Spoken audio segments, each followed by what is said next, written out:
नमस्कार दोस्तों, मैं हूं अतुल। दोस्तों, सैमसंग नोट्स ऐप में एक अपडेट आया है और ये जो अपडेट है 4.8 वर्जन पे बेस्ड है और इसमें आपको 3 नए फीचर्स मिल जाते हैं। अब ये 3 नए फीचर्स कौन से हैं और आपको किस तरह से इन्हें यूज करना है आपके सैमसंग नोट्स ऐप में, ये आपको बताऊंगा मैं इस वीडियो में। दोस्तों, सबसे पहले हम देख लेते हैं आप किस तरह से सैमसंग नोट्स ऐप को अपडेट कर सकते हो। आप डायरेक्टली गैलेक्सी स्टोर में जाके भी इसे अपडेट कर सकते हो। लिंक आपको डिस्क्रिप्शन में मिल जाएगी, आप उस पर टैप करके डायरेक्टली वहां से अपडेट कर सकते हो। या फिर अगर आप सैमसंग नोट्स को ओपन करोगे आपके फोन में और यहाँ पे 3 बार पे टैप करोगे, सेटिंग्स में आपको टैप करना है और यहाँ पे नीचे जाना है अबाउट सैमसंग नोट्स में, आपको इस पे टैप करना है और यहाँ पे आपको मिल जाएगा अपडेट। आप यहाँ पे देख सकते हो, आपको इस पे टैप करना है और यहाँ पे करना है अपडेट। तो यहाँ पे फिर गैलेक्सी स्टोर ओपन होगा और यहाँ पे आपको दिखाई देगा कि व्हाट्स न्यू, क्या नया यहाँ पे ऐड किया गया है। 3 फीचर्स यहाँ पे ऐड किए गए हैं, ये हम देखेंगे और फिर आप यहाँ से इसे अपडेट कर सकते हो। हालांकि मैं अब इसे अपडेट नहीं करूंगा, मैंने इस फोन में अपडेट कर लिया है। तो मैं आपको यहाँ पे डिफरेंस बताऊंगा कि पहले सैमसंग नोट्स ऐप में क्या चीजें मिसिंग थी और अब क्या चीजें ऐड की गई है। तो यहाँ पे पहला फीचर जो है, जो बताया गया है, जो नया है, वो है एंकर टू टेक्स्ट। इसका मतलब होता क्या है? अभी मान लो आपके फोन में पुराना वर्जन है सैमसंग नोट्स ऐप का, ठीक है। जब आप यहाँ पे कोई भी नोट ओपन करोगे और यहाँ पे अटैच करोगे कोई भी इमेज को, मान लो आपने यहाँ से कोई भी इमेज को अटैच कर दिया, ठीक है। अब आप इसे इसकी साइज तो बढ़ा ही सकते हो, आपको पता होगा। लेकिन दोस्तों, इसमें होता क्या है, आप इसे कहीं पे भी मूव कर सकते हो, लेकिन आपको मूव करने के लिए हमेशा इस पे टैप करके ड्रैग करना पड़ता है इस तरीके से, क्योंकि ये एक पिक्चर है। मान लो आपने यहाँ पे अपना कर्सर रखा हुआ है, ठीक है, ऊपर में आपने अपना कर्सर रखा हुआ है यहाँ पे। अब आप अगर यहाँ पे एंटर करोगे तो एंटर करने पे क्या होता है, जैसे हम टेक्स्ट पे अगर एंटर करते हो तो टेक्स्ट नीचे आता है, लेकिन यहाँ पे ऐसा नहीं होता है। जैसे मान लो मैंने यहाँ पे कुछ नाम लिख दिया, ठीक है, पीएस टेक्नो नाम लिख दिया। अब अगर मैं यहाँ पे एंटर करूंगा तो केवल यहाँ पे नाम ही नीचे आता है, जो पिक्चर है या फोटो है वो नीचे आती नहीं है, आप यहाँ पे देख सकते हो। तो ये एक जो फीचर है ऐड किया गया है। मतलब अब नए वर्जन में क्या होता है, मान लो आप नोट क्रिएट कर रहे हो, आपने पिक्चर जो इमेज है अटैच कर दी है और अब यहाँ पे क्या होगा, आप देखोगे यहाँ पे पूरा उल्टा होगा। तो अब अगर मान लो मैं यहाँ पे कुछ लिखता हूं और फिर यहाँ पे मैं एंटर करूंगा तो आप देखोगे यहाँ पे, अब यहाँ पे नाम के साथ जो टेक्स्ट है उसके साथ फोटो भी नीचे मूव होगी, आप यहाँ पे देख सकते हो।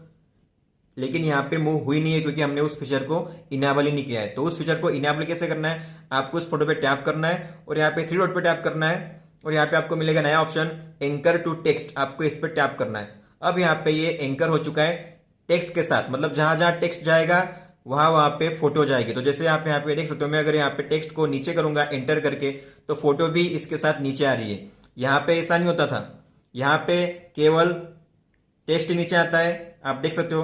फोटो टेक्स्ट के साथ नीचे आती नहीं, लेकिन यहाँ पे जो टेक्स्ट है फोटो के साथ एंकर हो चुका है, इसलिए जहां पे आप मूव करोगे टेक्स्ट को वहां वहां पे जो फोटो होगी मूव होगी। जैसे जैसे आप टेक्स्ट को मूव करोगे फोटो भी उसके साथ यहाँ पे मूव होती जाएगी, आप यहाँ पे देख सकते हो। इसके अलावा यहाँ पे अगर आप देखोगे तो आप इसे अब फोटो को एज अ टेक्स्ट ट्रीट कर सकते हो। मतलब जैसे आप टेक्स्ट को ट्रीट करते हो, जैसे इसमें क्या होता है, आप इसका जो अलाइनमेंट है वो भी चेंज कर सकते हो। मान लो अब ये जो फोटो है ये लेफ्ट अलाइनमेंट में है, तो मुझे अगर सेंटर में करना है तो मैं यहाँ पे सेंटर में भी कर सकता हूँ और राइट साइड में भी कर सकता हूँ। इस तरीके से आप इसका अलाइनमेंट चेंज कर सकते हो। इसके अलावा उस फोटो को आप जो बुलेट्स है वो भी यहाँ पे प्रोवाइड कर सकते हो, आप यहाँ पे देख सकते हो।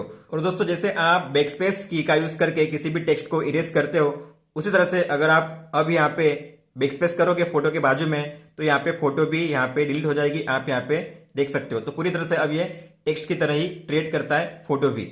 और दोस्तों, जब भी आप एंकर टू टेक्स्ट का यूज करोगे आप अपनी फोटोज को जहां चाहे वहां मूव नहीं कर सकते। जहां पे आप मूव करोगे वहां पे ये मूव नहीं होगी। इस तरीके से आप यहाँ पे देख सकते हो, ये यहाँ पे कॉर्नर में रहेगी।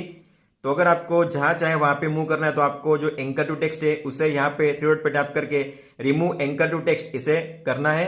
अब यहाँ से एंकर टू टेक्स्ट डिसेबल हो चुका है, तो आप अब इसे जहां चाहे वहां पे रख सकते हो इस तरीके से। दोस्तों, फिर यहाँ पे दूसरा फीचर जो बताया गया है वो है एडजस्ट हाइलाइटर ट्रांसपेरेंसी। इसका मतलब क्या है, तो हम पहले यहाँ पे हाइलाइटर तो यूज करते ही थे, आपको पता होगा दूसरे नंबर पे होता है ये हाइलाइटर। यहाँ पे केवल आपको कलर चूज करने का ऑप्शन मिलता है और यहाँ पे उसकी थिकनेस भी कम ज्यादा कर सकते हो। लेकिन यहाँ पे जो ट्रांसपेरेंसी का एक नया फीचर है वो यहाँ पे ऐड हुआ है। तो जैसे आप यहाँ पे देखोगे, अगर आप यहाँ पे हाइलाइटर को ऑन करोगे तो आप यहाँ पे देख सकते हो, यहाँ पे जो साइज का ऑप्शन तो है, लेकिन उसके नीचे आपको एक नया ऑप्शन मिलेगा, ये है ट्रांसपेरेंसी का ऑप्शन। मतलब आपको हाईलाइट की जो ट्रांसपेरेंसी है कितनी रखनी है, लाइट रखनी है कि और डार्क रखनी है। इस तरीके से आप यहाँ पे मान लो आपने यहाँ पे 32 पे रखा हुआ है, तो अगर आप देखोगे यहाँ पे हाईलाइटर का अगर मैं यूज करूंगा यहाँ पे हाईलाइटर का यूज, तो इस तरीके से यहाँ पे दिखाई देगा। लेकिन अगर मैं इसकी ट्रांसपेरेंसी बढ़ा दूंगा तो आप यहाँ पे देखोगे आपको यहाँ पे अलग सा शेड दिखाई देगा। तो इस तरीके से आप यहाँ पे ट्रांसपेरेंसी कम ज्यादा कर सकते हो, जिसके कारण जो शेड्स होंगे वो अलग अलग आपको दिखाई देंगे एक ही कलर के। दोस्तों फिर यहाँ पे तीसरा फीचर है, ये लिखा गया है configuration list of frames with the same height.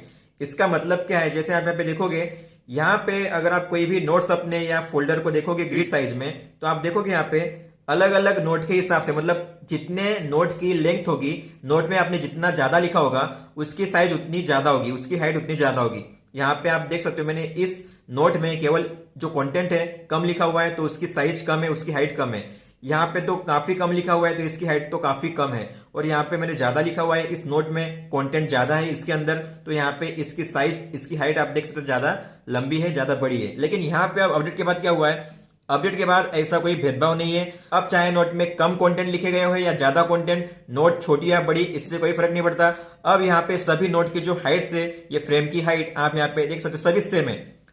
आप चाहे एक वर्ड लिखो, एक लेटर लिखो, या फिर 10-15 लाइन लिखो, या फिर 100 लाइन लिखो, सभी की जो हाइट होंगी यहाँ पे फ्रेम की हाइट वो यहाँ पे सेम ही होगी। तो ये यहाँ पे एक नया चेंज है। तो ये पहले ऐसा था और अब यहाँ पे ऐसा हो चुका है। तो ये 3 चीजें यहाँ पे ऐड की गई है सैमसंग नोट्स के अपडेट में।